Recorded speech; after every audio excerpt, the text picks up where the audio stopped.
Hello, నేను miss రావు. ఆషాఢ మాసం అయిపోయింది, శ్రావణ మాసం వస్తుంది. ఈ మాసంలో ఖచ్చితంగా ఒక శుభముహూర్తాన క్యాబినెట్లో మార్పులు ఉండేటువంటి అవకాశం ఉందని చెప్పి తెలుగుదేశం పార్టీ వర్గాల్లో చాలా బలంగా వినిపిస్తుంది. కనీసం 8 మంది ప్రస్తుతం ఉన్నటువంటి క్యాబినెట్లో నుంచి బయటికి వెళ్ళేటువంటి పరిస్థితులు ఉన్నాయి అనేది ఒక న్యూస్ అయితే, సీనియర్లకి ఈసారి అవకాశం ఉంటుంది అనేది మరొక ఇండికేషన్ పార్టీ వర్గాల్లో బాగా సర్క్యులేట్ అవుతుంది. ఇదంతా ఒక ఎత్తు అయితే, ప్రస్తుతం ఉన్నటువంటి స్పీకర్, డిప్యూటీ స్పీకర్లను మార్చేసి వాళ్ళ ప్లేస్లో కొత్త వాళ్ళని తీసుకునే అవకాశం ఉంది అనేది కూడా ఇంకొక న్యూస్ ఇప్పుడు తాజాగా స్ప్రెడ్ అవుతుంది. ప్రస్తుతం ఉన్నటువంటి స్పీకర్ స్థానంలో ఉత్తరాంధ్రకు సంబంధించినటువంటి జనసేన పార్టీకి సంబంధించినటువంటి ఒక బీసీ నేతని స్పీకర్ స్థానంలో నియమించాలి అనేటువంటి ఒక ఆలోచన తెలుగుదేశం పార్టీ అధిష్టానం చేస్తున్నట్టు కూటమి ప్రభుత్వంలో ఉండేటువంటి పెద్దలు ఆ ఆలోచన దిశగా చర్చిస్తున్నట్టు కూడా ఒక విశ్వసనీయ సమాచారం. ఎందుకంటే ప్రస్తుతం ఉన్నటువంటి స్పీకర్ కానీ డిప్యూటీ స్పీకర్ కానీ వాళ్ళు మంత్రివర్గంలో ఉండాలి అనేటువంటి ఒక ఆలోచనతో ఉన్నారు. ఆ విషయం చంద్రబాబు గారికి కూడా తెలుసు. పైగా సీనియర్స్ క్యాబినెట్లో లేనందువల్ల వైఎస్ఆర్ కాంగ్రెస్ పార్టీకి సంబంధించినటువంటి వాయిస్ని ఇమీడియట్గా కౌంటర్ చేయలేకపోతున్నారు జూనియర్స్ అనేటువంటి అభిప్రాయం కూడా ఉంది. అందుకే ఇప్పుడు క్యాబినెట్లో భారీగా ప్రక్షాళన చేయాలి, భారీగా మార్పులు చేయాలి అనేటువంటి ఆలోచన, అలాంటి నిర్ణయం అధినేత చంద్రబాబు నాయుడు గారు తీసుకున్నారనేది కూడా తెలుస్తోంది. మరి ఈ మార్పులు ఎలా ఉండబోతున్నాయి, ఎవరెవరిని క్యాబినెట్ నుంచి పక్కకు పంపించబోతున్నారు, ఎవరెవరిని క్యాబినెట్లోకి తీసుకోబోతున్నారు అనేటువంటిది మనం అందుబాటులో ఉన్నటువంటి సమాచారం ప్రకారం ఇండికేషన్స్ నేను ఇస్తాను.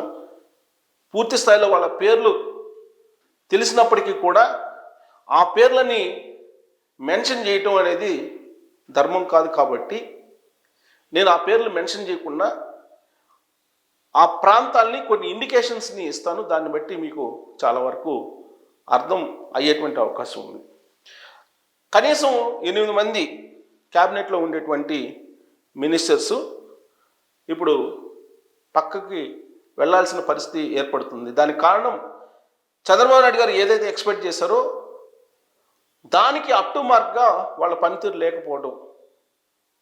దానికి కారణం ఏంటంటే, క్యాబినెట్లో యాక్చువల్గా చంద్రబాబు నాయుడు గారు సీనియర్స్నే తీసుకునేవాళ్ళు.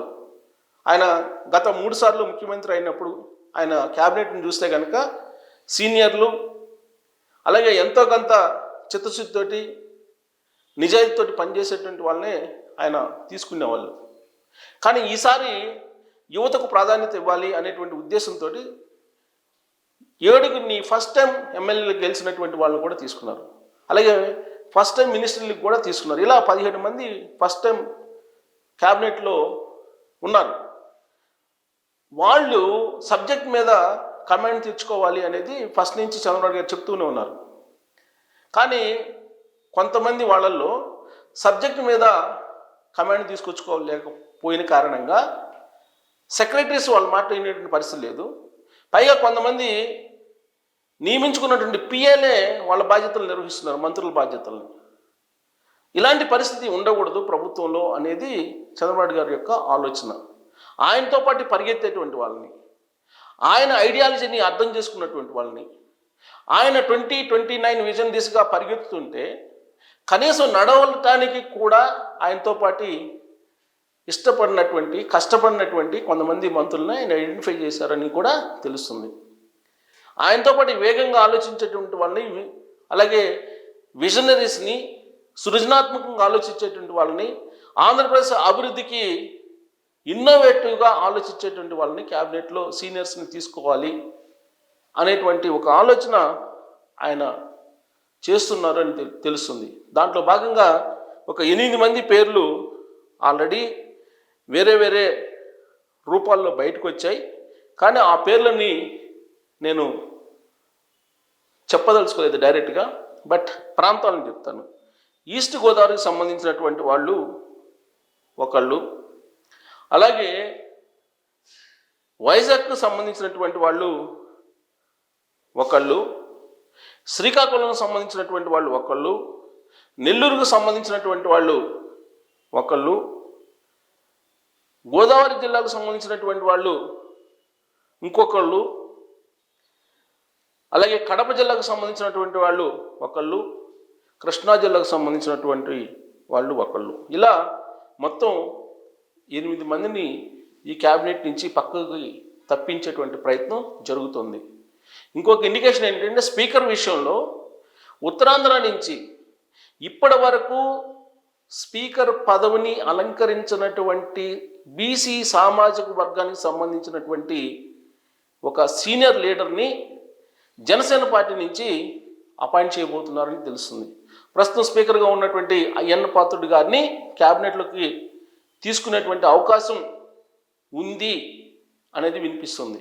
అలాగే డిప్యూటీ స్పీకర్గా ఉన్నటువంటి రఘురామకృష్ణరాజు గారిని కూడా క్యాబినెట్లోకి తీసుకోవడానికి పరిశీలిస్తున్నారు అనేటువంటి ఒక చర్చ కూడా తెలుగుదేశం పార్టీ వర్గాల్లో నడుస్తూ ఉంది.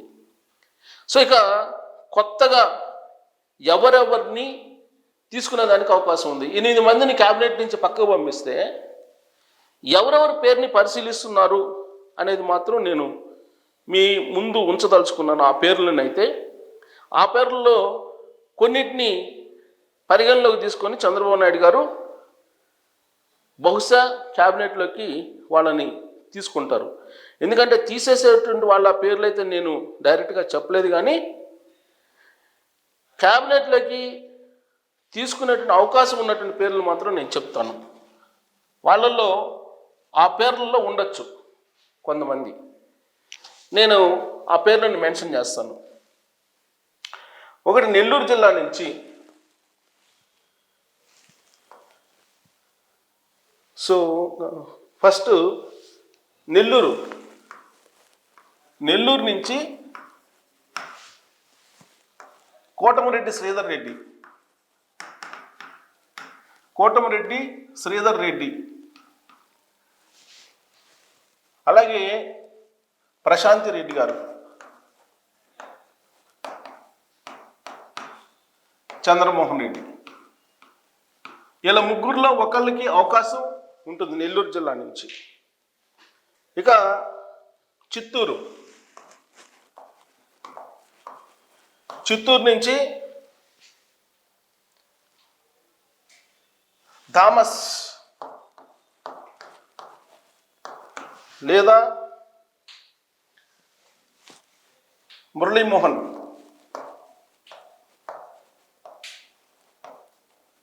లేదా అమర్నాథ్ రెడ్డి. ఈయన ఆల్రెడీ మినిస్టర్ చేశారు ఇంతకుముందు. ఒకవేళ ఎస్సీలకు ఇవ్వాలనుకుంటే ఈ 2 పేర్లు, లేదంటే అమర్నాథ్ రెడ్డికి ఇస్తారు చిత్తూరు జిల్లాలో. ఇక కడప నుంచి బీటెక్ రవి, ప్రస్తుతం ఎమ్మెల్సీకి ఉన్నారు, ఎమ్మెల్సీ కోటాలో కూడా ఇచ్చే అవకాశం ఉంది. బీటెక్ రవి లేదా మాధవిరెడ్డి.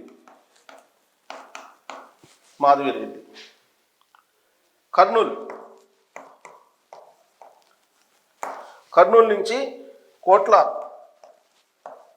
సూర్యప్రకాష్ రెడ్డి.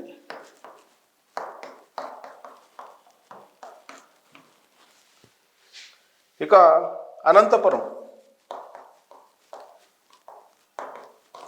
అనంతపురం నుంచి సునీత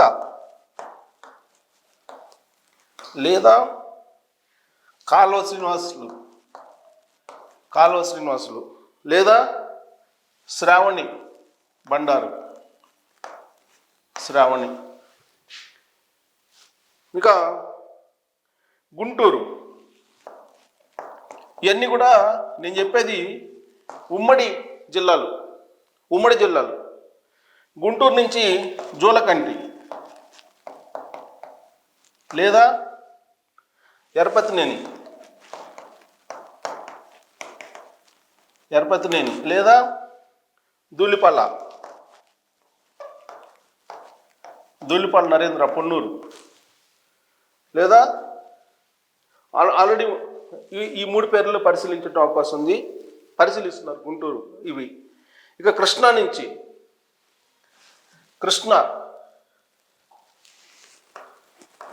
కృష్ణా జిల్లా గద్దె రామ్మోహన్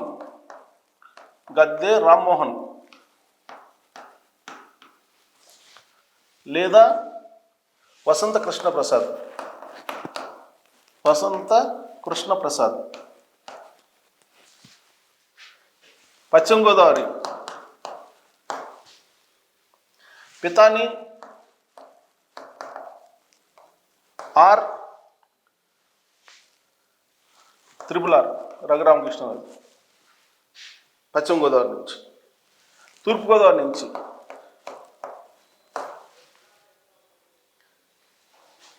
దుర్గేష్ కందుల, ఇప్పుడు ప్రజెంట్ ఉన్నోళ్ళు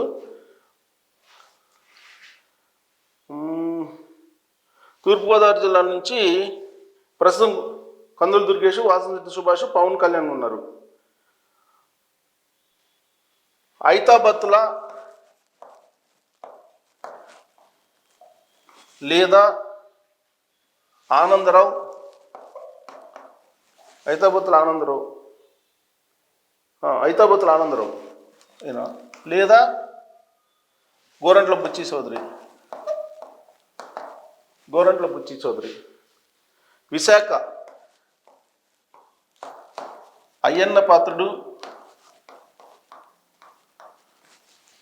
లేదా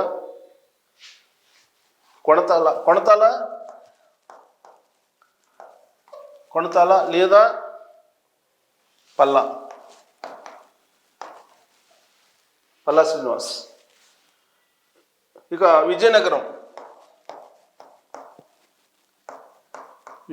నుంచి కొండపల్లి శ్రీనివాస్. ఇప్పుడు కొండపల్లి శ్రీనివాస్, గుమ్మడి సంజయ్ రాణి ఉన్నారు. కిమిడి కళా వెంకట్రావు ఉంటుంది. కిమిడి ఒకటే పరిశీలించే అవకాశం ఉంది విజయనగరం నుంచి. సో ఇక్కడ కొండపల్లి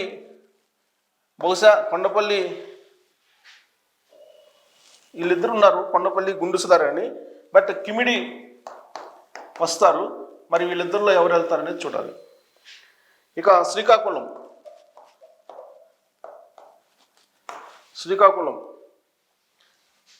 ప్రజెంటు అచ్చెన్నాయుడు ఉన్నారు.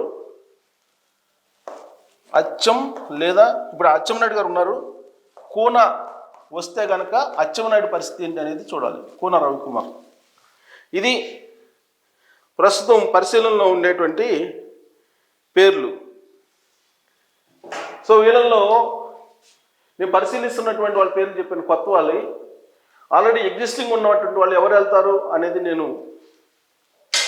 డిస్క్లోజ్ చేయదలుచుకోలేదు పేర్లు. బట్ పరిశీలించేటువంటి పేర్లు ఆయా జిల్లాల్లో నెక్స్ట్ క్యాబినెట్లోకి తీసుకోవడానికి పరిశీలించేటువంటి పేర్లు మాత్రమే నేను మెన్షన్ చేశాను. సో ఎవరు క్యాబినెట్ నుంచి వెళ్ళే అవకాశం ఉంది 8 మంది అని చెప్పి నేను ఆల్రెడీ ఇండికేషన్స్ ఇచ్చాను. వాళ్ళు ఎవరు అనేది మీరు ట్రోల్ చేయొచ్చు. అలాగే స్పీకర్గా ఉన్నటువంటి అయ్యన్న పాత్రుడు గారిని మినిస్టర్గా తీసుకుంటున్నారు. రఘురామకృష్ణరాజు గారిని కూడా క్యాబినెట్లో తీసుకున్నటువంటి అవకాశం ఉంది. కాబట్టి వాళ్ళ ప్లేస్లో స్పీకర్గా, డిప్యూటీ స్పీకర్గా ఎవరు అనేది నేను ఇండికేషన్స్ ఇచ్చాను. మీరు ఎక్స్పెక్ట్ చేసి ట్రోల్ చేయొచ్చు. Thank you.